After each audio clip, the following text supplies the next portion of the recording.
Herkese merhaba arkadaşlar. Emanet dizisi yeni bölüm analiz videoma hepiniz hoş geldiniz. Dizimizi daha rahat izleyebilmeniz için birçok altyazı dili eklemiş bulunmaktayım.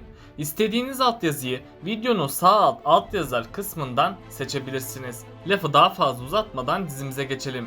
Öncelikle Yusuf'un hayatta tutunmasını istiyorsanız ve ayrıca Seher ve Yaman'ın eski hayatına dönmesini istiyorsanız beğeni tuşuna basalım ve kaç kişi olduğumuzu görelim.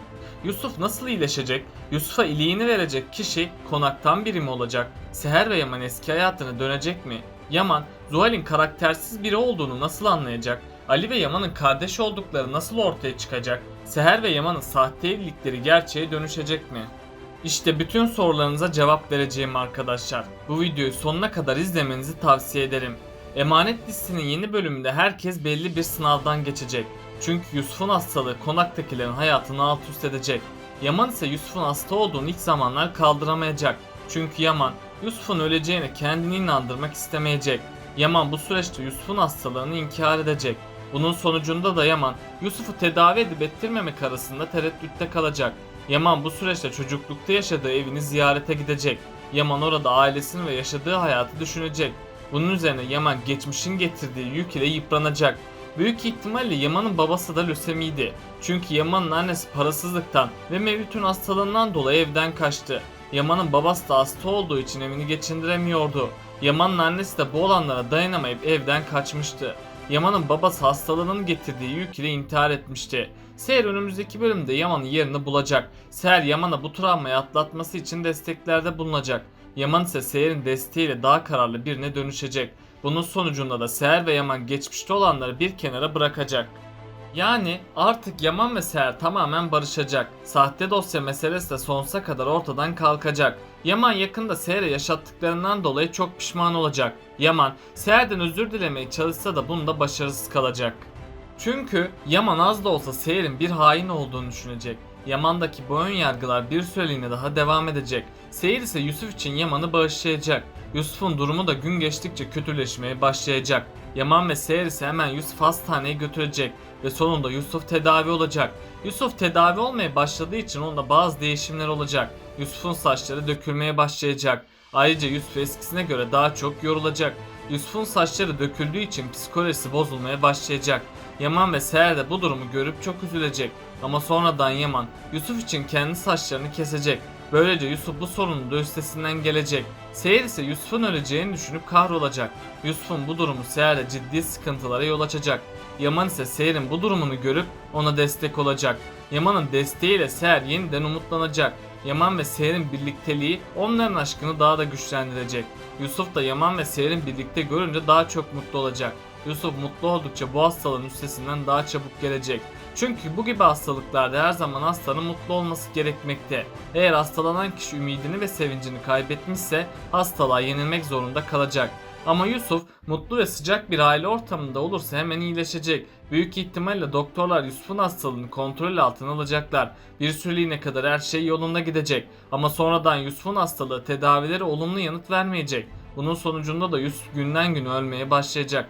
Hatta doktorlar Yusuf'un sayılı ömrü kaldığını söyleyecek. Yaman ve Seher de bu haberi duyduklarında dünyaları başına yıkılacak. Çünkü tek amanetleri olan Yusuf'un ölmesine yürekleri dayanamayacak. Ardından Yaman doktorlardan bir çözüm yolu bulmalarını isteyecek.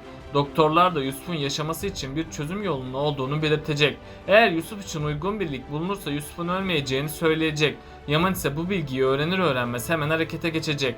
Tüm konaktakiler Yusuf için liglerini vermeye gönüllü olacak. Ama hiçbirinin iliği Yusuf'un bedeniyle uyuşmayacak. Seher ve Yaman da çaresizce Yusuf'un iyileşmesini bekleyecek. Hastane ise Yusuf'u dönör bekleyenler arasına alacak. Ama sıra Yusuf'a gelene kadar Yusuf çoktan ölecek. Tabi Yusuf başrol oyuncusu olduğu için senaristimiz onu öldürmeyecek. Yaman ve Seher'in bir arada kalması için Yusuf'un ölmemesi gerekecek. Büyük ihtimalle herkes umudunu kesmişken bir mucize gerçekleşecek. Yaman üzüldüğü için yine Arif Baba'nın yanına gidecek. Arif Baba ise Yaman'dan Yusuf'un kanser olduğunu öğrenecek. Yaman ise uygun iliğin bulunmaması halinde Yusuf'un öleceğini söyleyecek. Arif Baba ise Yaman'ın üzülmemesi gerektiğini belirtecek. Bunun üzerine Arif Baba Yusuf'un yakında iyileşeceğini söyleyecek. Yaman da Arif Baba'nın sözleri üzerine konağa geri dönecek. Arif Baba ise Yusuf öleceği için çok üzülecek. Tam o sırada Arif Baba Ali ve Yaman'ın kardeş olduklarını hatırlayacak. Arif Baba, Ali'de bulunan iliğin Yusuf'a uyumlu olduğunu düşünecek. Bunun sonucunda da Arif Baba hemen Ali'nin yanına gidecek. Ali ilk başlarda ne olup bittiğine bir anlam veremeyecek. Tabi sonradan Ali Yusuf'un hasta olduğunu öğrenecek. Ali hemen hastaneye gidip kan testi yaptıracak. Bunun üzerine doktorlar Ali'nin iliğinin Yusuf'a uyumlu olduğunu görecek. Böylece sonunda Yusuf kurtulacak. Çünkü Ali Yusuf'un ölmemesi için ilk bağışında bulunacak. Doktorlar ise Yusuf'u ameliyat edecek. Yusuf'un ameliyat olmasıyla herkes çok mutlu olacak. Yusuf da sonunda ölmeyecek. Yaman ise bu duruma çok şaşıracak. Çünkü Yaman Yusuf'un nasıl oldu da Ali'nin iliğiyle uyumlu olduğunu düşünecek. Yaman ardından bunun bir tesadüf olamayacağını görecek.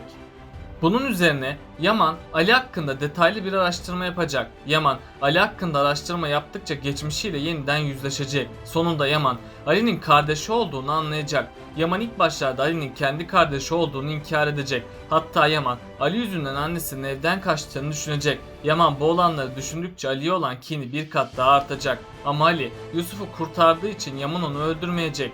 Yaman Ali'yi öldürmek yerine kardeşlikten red edecek. Ama sonradan Kiraz ve Seher'in desteğiyle Yaman Ali'yi kabullenecek. Böylece iki kardeş kavuşmuş olacak. Ayrıca tüm sorunların çözülmesiyle Yaman bir karar daha alacak. Yaman hala Seher'e karşı şüphe duyduğu için gerçeklerin peşine düşecek. Yaman gerçeklerin peşine düştükçe Seher'in masum olduğunu görecek. Yaman ardından büyük bir üzüntü ve pişmanlık yaşayacak. Çünkü Yaman geçmişte Seher'e yaptıklarını hatırlayacak. Yaman Seher'e yaptıklarını hatırladıkça kahrolacak. Yaman gerçekleri öğrendiği için hemen Seher'in yanına gidecek. Ardından Yaman Seher'den özür dileyecek. Seher ise Yaman'a aşık olduğu için hemen onu affedecek. Sonunda Seher ve Yaman barışacaklar. Seher ve Yaman'ın barışmasıyla her şey değişecek.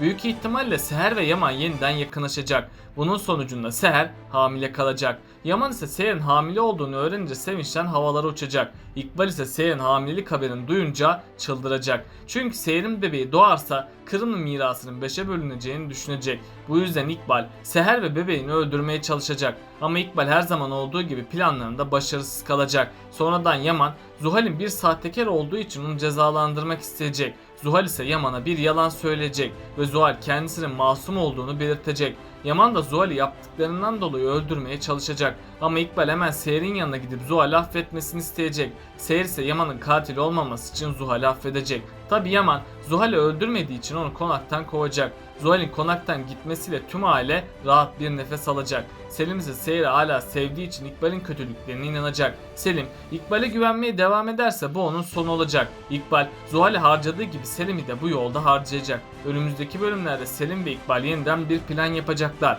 Onların bu planı ilk başlarda başarılı olacak. Sonradan birdenbire tüm taşlar yeniden yer değiştirecek. Selim ve İkbal yeniden mağlup edilecek. Selim bu acılara dayanamayıp gerçekleri ortaya çıkaracak. Artık Selim'in dizideki rolü kalmadığı için Selim dizimizden ayrılacak. Her ihtimalde de Selim, Yaman ve Seher arasından çekilmiş olacak. Kiraz ve Ali arasında hala bir yakınlaşma olmadı. Çünkü Ali ve Kiraz birbirinin aşkını itiraf edemedi. Ama her şeye rağmen çiftimiz birbirini sevmektedir. Bu yüzden yakında sürpriz bir gelişme yaşanacak ve bunun üzerine Ali Kiraz aşkını itiraf edecek. Kiraz da Ali'yi sevdiği için buna çok sevinecek. Ama ilk zamanlar Kiraz Ali'den uzak duracak. Çünkü Kiraz kendisini Ali'ye layık görmeyecek. Hatta Kiraz'ın aklına Sultan Ala'nın sözleri gelecek. Sultan Ala herkesin kendisine layık birisiyle evlenmesini söylemişti. Kiraz da bu sözleri hatırlayacak. Hatta Kiraz Ali'den uzak durmaya çalışacak. Ali de Kiraz'ın kendisinden hoşlanmadığını varsayacak ve Ali bu duruma çok üzülecek. Peki sizce Ali'nin iliği Yusuf'a uysa bile Ali Yusuf'a iliğini verecek mi? Aşağıda yorumlarınızı bekliyor olacağım. Böylelikle bu bölümümüzün de sonuna gelmiş bulunmaktayız arkadaşlar. Beni desteklemek için yorum atmayı, videomu beğenmeyi ve kanalıma abone olmayı unutmayın arkadaşlar. Hepinize teşekkür ederim. Kendinize çok iyi bakın. Hoşça kalın.